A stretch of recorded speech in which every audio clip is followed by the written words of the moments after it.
নমস্কার বন্ধুরা, মানি ম্যানেজ চ্যানেলে আপনাদের স্বাগত। আজকে একটা বড় আপডেট নিয়ে এসেছি ইরান ইসরায়েল ইউএসের ওয়ার যেটা চলছে সেটা নিয়ে। কারণ কি ইরান তরফ থেকে একটা বড় অ্যাটাকের সম্ভাবনা আসছে এবং অলরেডি অ্যাটাক করেওছে ইরান।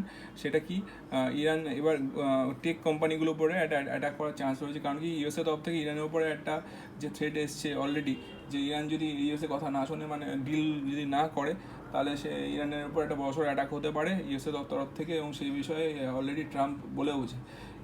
এবং সেটা নিয়েই ইরানের তরফ থেকে বড় একটা উল্টো রিট্রিট এসছে, যেটা হচ্ছে ইরান 18টা মেজর ইউএস টেক কোম্পানিগুলোর উপরে অ্যাটাক করবে বলেছে। অলরেডি সেই লিস্টও পাঠিয়েছে এবং সেই লিস্টের মধ্যে নামগুলো বড় বড় নাম আছে কোম্পানি, যেমন গুগল, ওরাকেল, অ্যামাজন, অ্যালফাবেট, তারপরে ইনভিডিয়া।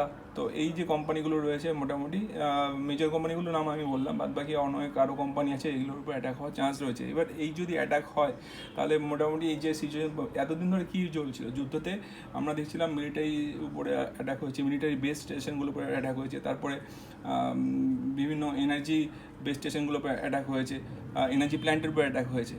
এবার দেখা যাচ্ছে এবার টেকনোলজিক্যালি অ্যাটাক হবে বা টেক কোম্পানিগুলো অ্যাটাক হচ্ছে। এবার টেক কোম্পানি যদি অ্যাটাক হয়, এই ডাইমেনশন নেওয়া হবে, অন্যদিকে চলে যাবে। এবং ডাইমেনশন ওয়াইজ এই যুদ্ধটাকে বলা হবে তখন হাইব্রিড ওয়ার বা টেক ওয়ার। তো সেই টেক ওয়ারের দিকে এবার হয়তো এগোচ্ছে এবং এটা নতুন একটা এসকালেশনের দিকে যাচ্ছে। এবং অলরেডি ইরান অ্যাটাক করেওছে অলরেডি অ্যামাজনের যে বেস রয়েছে বাহরেইনেতে, বাহরেইনের উপরে সেই অ্যামাজন বেসে যে মানে অ্যামাজন ওয়েব AWS যেটাকে আমরা বলি, অ্যামাজন ওয়েব সার্ভার, সেই অ্যামাজন ওয়েব সার্ভার যে কোম্পানিটা, তার উপর অ্যাটাক হয়েছে। এবং ওরাকেল দুবাইয়ে যে রয়েছে সেখানেও অ্যাটাক অলরেডি হয়ে গেছে। এবং সেটা নিয়ে যদিও দুবাইয়ে মানে আরব এমিরেটস তরফ থেকে কিছু জানানো হয়নি, কিন্তু সেখানে বলা হচ্ছে অলরেডি অ্যাটাক হয়েছে।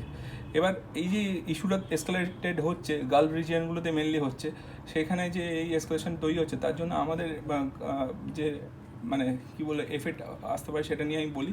কারণ কি টেক কোম্পানিগুলোতে মেনলি হ্যান্ডেল করা হয় বিভিন্ন কোম্পানির ব্যাক এন্ডগুলোকে। ব্যাক এন্ড বলতে ব্যাক এন্ডে বিভিন্ন কাজকর্ম হয়, যেমন ডেটা, যেমন আমি বলি যে অ্যামাজনের যে কোম্পানিটার উপর অ্যাটাক হয়ে গেছে AWS-এর ওপরে, তো সেখানে অ্যামাজনের যে ওয়েব সার্ভারে কী কাজ হয়, যে এটা হচ্ছে ক্লাউড কম্পিউটিং কোম্পানি, ক্লাউড কম্পিউটিংয়ের কাজ হয়। তো ক্লাউড কম্পিউটিং যদি অ্যাটাক হয়, তাহলে সেখানে আমরা দেখতে পাবো যে ডেটাবেসের উপর অ্যাটাক হবে। ডেটাবেসের অ্যাটাক হলে ডেটাবেসের বিভিন্ন আমরা অ্যাপ্লিকেশনগুলোর উপরে অ্যাটাক হলে সেটা আমাদের যেমন ব্যাঙ্কিং বলুন বা টেকনোলজিকে বলুন, সব দিক থেকেই অ্যাটাক হবে। সেই অনুযায়ী আমাদের টেকনোলজি ফেল হয়ে যেতে পারে বা যে কোনো কিছু মানে মানে নতুন একটা প্রবলেম ক্রিয়েট হতে পারে। সেই জন্যই বলছি যে এই এসকালেশনটা খুব একটা ভালো নিউজ নয় আমাদের মার্কেটের জন্য। মার্কেটের জন্য একটা বড়সড় নেগেটিভ ট্রেন্ড দেখাতে পারে, কিন্তু সেটার জন্য আমাদের প্রিপেয়ার থাকতে হবে। সেটা নিয়ে আমি এই ভিডিওটা করলাম, আর আপনাদের অ্যালার্ট করার জন্য আমি ভিডিওটা বানিয়েছি।